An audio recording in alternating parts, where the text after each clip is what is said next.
Keberagaman sosial budaya, pendidikan Pancasila. Hari ini kita akan membahas keberagaman sosial budaya, gotong royong, kompak dan bersatu. Dan yang terakhir ialah bahasa Indonesia sebagai bahasa persatuan.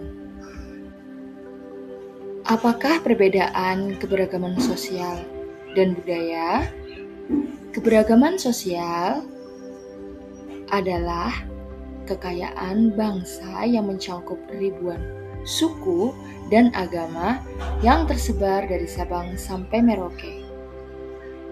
Contohnya yang pertama ialah beberapa suku bangsa yang ada di Indonesia seperti suku Batak, suku Sunda, Betawi, Jawa, Madura, Dayak, Toraja, dan lain sebagainya.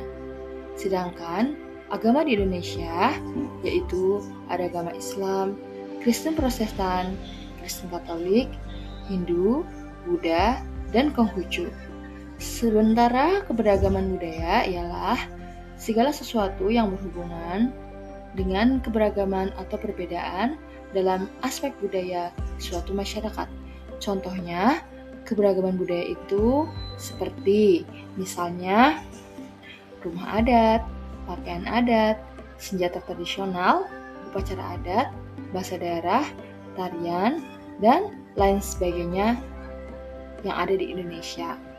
Jadi, dapat disimpulkan bahwa keberagaman sosial itu melekat seperti contohnya suku dan juga agama, sedangkan selain itu seperti rumah, pakaian, senjata, bahasa, tarian, dan lain-lain yang intinya berhubungan dengan keragaman dalam aspek budaya itu termasuk sebagai keberagaman budaya.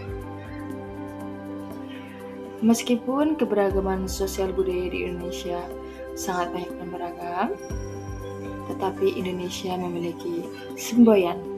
Lihatlah pada gambar burung Garuda. Di sana, di cakarnya burung Garuda itu ada pita bertuliskan Bhinneka Tunggal Ika. Bhinneka Tunggal Ika adalah semboyan negara kita, semboyan bangsa Indonesia yang dikutip dari kitab Sutasoma karangan Empu Tatular. Kalimat ini memiliki makna berbeda-beda tetapi tetap satu jua. Semboyan ini menegaskan bahwa meskipun Indonesia memiliki beragam suku, agama, ras, dan kebudayaan, akan tetapi masyarakatnya tetap menjadi satu, menjadi kesatuan sebagai bangsa Indonesia. Contoh suku bangsa dan asalnya ada di Indonesia, misalnya suku Minang, itu berasal dari Sumatera. Kemudian ada suku Asmat dari Papua dan suku Dayak dari Kalimantan. Masih ada lagi beberapa suku yang ada di Indonesia, bahkan jumlahnya itu mencapai kurang lebih 1.340 suku bangsa yang ada di Indonesia. Selain itu, ada juga pakaian adat dari beberapa daerah di Indonesia, seperti kebaya dari Jawa Tengah, baju bodo dari Sulawesi Selatan, dan baju keteka dari Papua. Masih banyak pakaian adat lainnya yang ada di Indonesia. Bahkan kurang lebih ada sekitar 38 pakaian adat yang ada di Indonesia. Selain itu, ada beberapa rumah adat yang ada di Indonesia. Salah satunya ada rumah Gadang dari Sumatera Barat, ada rumah Joglo dari Jawa Tengah, ada rumah Tongkonan dari Sulawesi Selatan. Total kurang lebih di Indonesia ini ada rumah adat sekitar 38 rumah adat. Setiap rumah adat memiliki ciri-ciri masing-masing, mempunyai keunikan masing-masing antara satu rumah dengan rumah yang lain. Selain pakaian, rumah adat, ada juga makanan khas dari suatu daerah. Contohnya ada soto Betawi. Soto Betawi merupakan makanan khas dari DKI Jakarta. Ada empek-empek merupakan makanan khas dari Palembang. Dan ada sate lilit yang berasal dari Bali. Ada banyak sekali makanan khas dari daerah-daerah yang ada di Indonesia.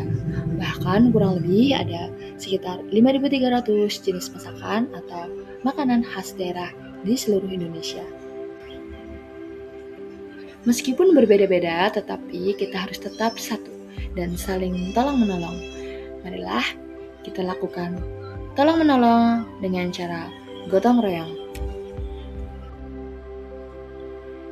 Lalu, apa itu gotong royong? Menurut Kamus Besar Bahasa Indonesia, gotong royong adalah bekerja bersama-sama, tolong-menolong, dan bantu-membantu. Jadi, kita membantu orang lain, meringankan beban orang lain, membantu satu individu dengan individu lainnya. Nah, begitu juga dengan gotong royong. Gotong royong itu dalam kita melakukan, misalnya katakanlah kita membantu teman kita melakukan tugas piket atau melakukan hal yang lain. Nah, kita akan berkorban tenaga, juga bisa berkorban waktu. Jadi, gotong royong ataupun membantu seseorang, terkadang kita juga perlu memberikan sedikit pengorbanan. Apakah kamu pernah melakukan gotong royong? Contoh gotong royong di rumah. Gotong royong membentuk keluarga ini menjadi lebih harmonis dan meringankan beban pekerjaan rumah tangga. Contohnya, seperti pembagian tugas rumah. Ada yang bekerja menyapu, ada yang mengepel, atau mencuci piring. Jadi, tidak semua pekerjaan rumah diberikan kepada ibu, tetapi anak-anak juga bisa membantu pekerjaan orang tua. Selanjutnya, menyiapkan makanan, memasak dan menyiapkan hidangan makanan secara bersama-sama.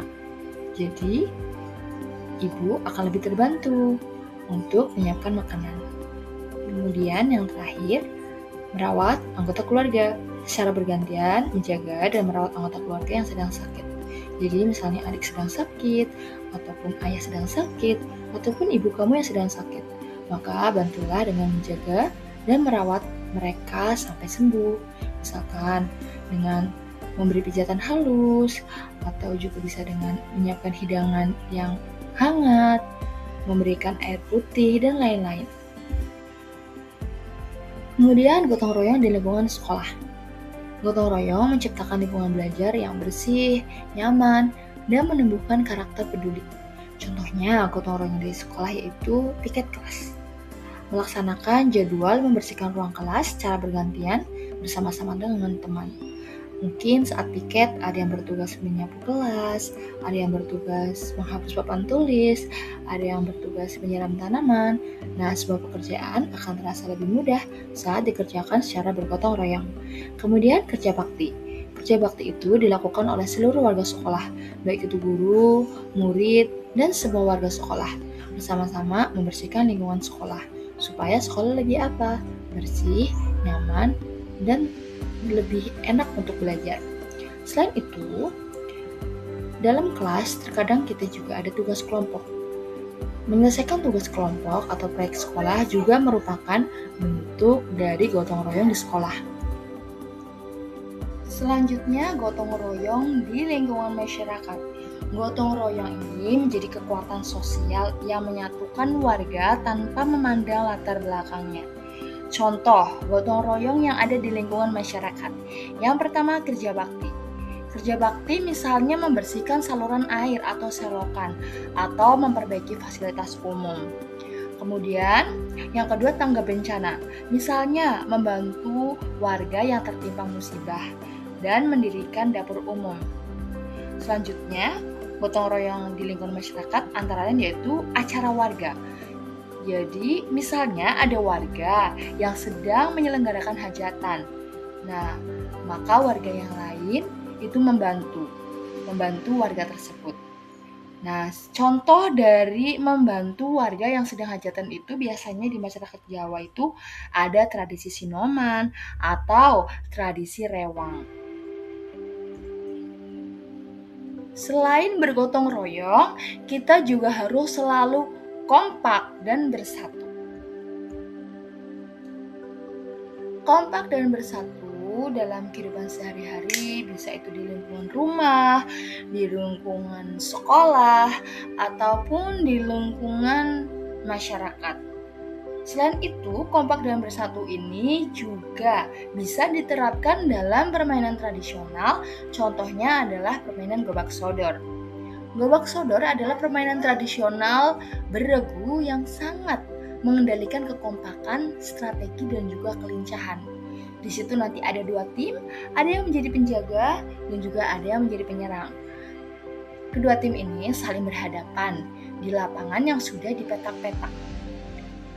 Kemenangan dari tim hanya bisa diraih lewat kerjasama yang erat, komunikasi, taktik yang baik, dan solidaritas atau kekompakan antar anggota. Komunikasi yang baik tentu saja didapatkan dari penggunaan bahasa yang baik pula. Nah, apabila kita bermain gobak sodor dengan teman-teman, apalagi dalam suatu tim ada teman yang dari suku yang berbeda, misal ada dari suku Aceh, suku Betawi, ya kan, dan suku-suku yang lain. Bagaimana cara kita berkomunikasi? Apabila kita berkomunikasi dengan bahasa Sunda, maka belum tentu anak-anak yang menggunakan bahasa Jawa memahami bahasa Sunda. Oleh karena itu, di sini peran bahasa Indonesia. Bahasa Indonesia memiliki peran sebagai bahasa persatuan. Bahasa Indonesia adalah identitas nasional dan alat pemersatu bangsa yang menjembatani keberagaman suku, budaya, dan ratusan bahasa daerah yang ada di Indonesia. Hal ini sesuai dengan Sumpah Pemuda. Isi dari Sumpah Pemuda yang pertama, kami, putra dan putri Indonesia, mengaku bertumpah darah satu tanah air Indonesia. Yang kedua, kami putra dan putri Indonesia, mengaku berbangsa yang satu, bangsa Indonesia. Yang ketiga, kami putra dan putri Indonesia menjunjung bahasa persatuan, bahasa Indonesia. Nah, di poin ketiga inilah bahwa bahasa Indonesia adalah bahasa persatuan kita. Demikian yang dapat saya sampaikan. Terima kasih.